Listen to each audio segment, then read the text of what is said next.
question from one of my old videos titled The Truth About Hair Grades.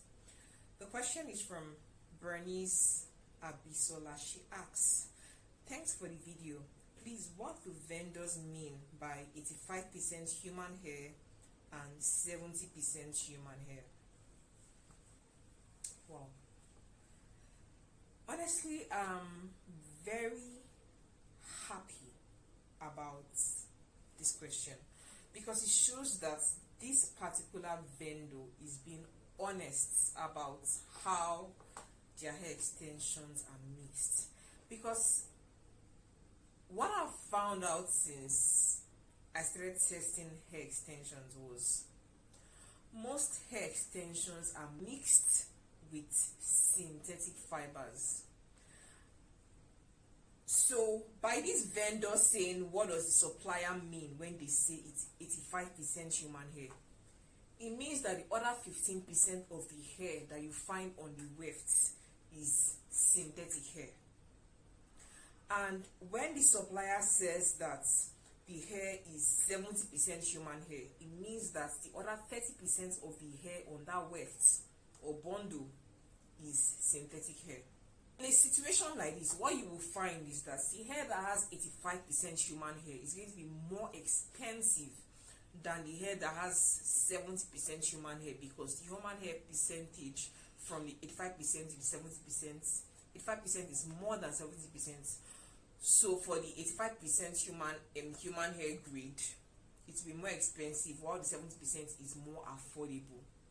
But take note, if you try to bleach this hair to a blonde color, you will notice that some of the strands in this hair will bleach to a honey blonde, a blonde, while some other strands in there will still be black.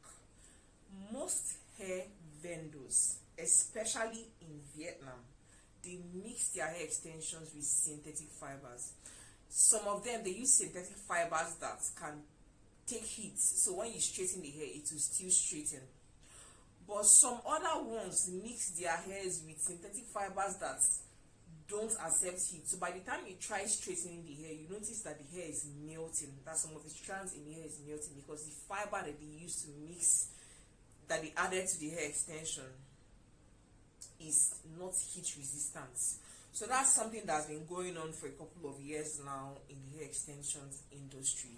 So I'm really happy that your supplier was honest and upfront about the percentage of hair, human hair and synthetic hair that are put in each extension, so you are aware of exactly what you're paying for. So that's basically what it means. Thank you so much for your question, Bernice. And I like your supplier, honestly. I like the fact that they're being honest. They're being honest to you about the fact that you're getting 85% human hair and 15% synthetic hair, unlike some other suppliers that will just tell you it's human hair, it's 100% human hair. Meanwhile, when you bleach hair, you notice that the hair has synthetic hairs in it. Thank you so much for leaving this question, and I hope I was able to respond to your question very well in this video. So guys, I know other people that didn't, other people are going to learn from this video. Other people aside from Bernice is going to watch this video. So thank you so much for clicking on this video. And I'm glad you're able to get value from this video. If you have a question, leave your question in the comment section. Yeah, thank you so much for watching, guys, and I'll catch you in my next video. Until then, remember, be bold, have courage, live a positive life. I love you. Have a blessed day.